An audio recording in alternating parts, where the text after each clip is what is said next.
Producer Paul. Seco, dako dan chala peso, malina la que no lleno, pafal bajalino carteo, kadib dante,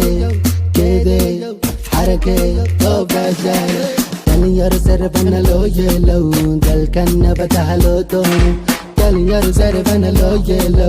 huriya taqol. يا موبيل كيجي جاجك كبحيي أو يقدر الشغية معناها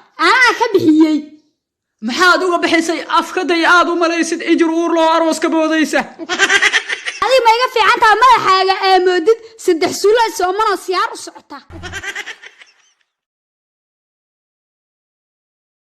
إيبا عدور متوشيدا أني أبي حيرتين هون مالي مرضى من بيسوي ترتي ساسة دايرة هذي أوكي وايا ولا تيو أوكي بس ما يده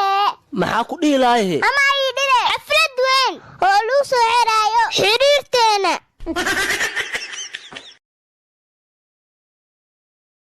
أبو هاي ماما وعزة ما يده هاي يركيغو soo baxda ku geena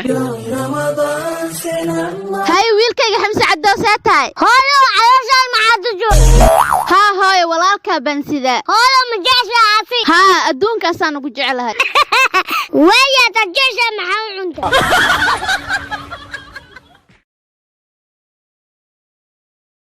أباي مكبركرا iga aamus أباي وكايلينو iga aamus أباي waxaa taa qof kaliya oo aan ka fikiro iga aamus wariyaa أباي maku guursi karaa abo runtaa miyaa mi guursanay waa baariye iga aamus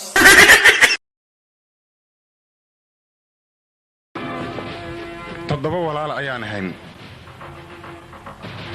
oo lagu tilmaamo shabeelka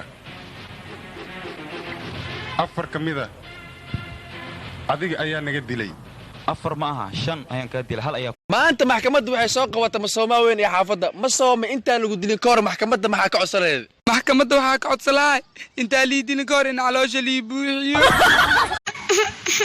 ay subaxnimo wasbaad maxaa ku daaray niya hada ku shay dadka ma u sheegay ma u sheegay iga dab gaarsiba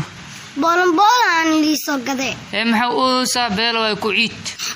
ka tagantay bolan garab waay hal cunuga wada taa cunuga doo inta aan uu keena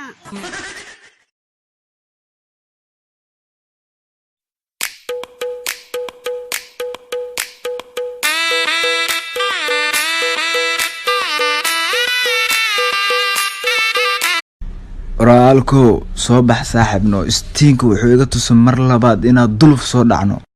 nawatay minikiis waa kanaan kor leeg gelinay iyaaryaa tuuga kiirin soo kaaba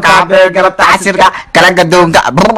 wiidayo ha dhicinay meesha aan mitinjo karbonja soo tawbariye xeeta aryaa shanqarta aryaanyuuraha dhib badanaa sacdaan yaa nagu soo dire xeete waxyaanyuurna ka weynay yaana soo galay hee mugulaasha lamaad le maahino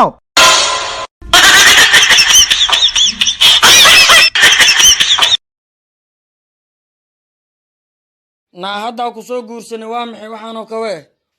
alla xabiib ma ku sheegin miya kawahan koowaad waa ninkaygii oo xabad ku dhacday kawaha labaad waa ninkaygii oo asagana shil ku dhintay kawaha saddexaadna waa ninkaygii oo bas alla u dhintay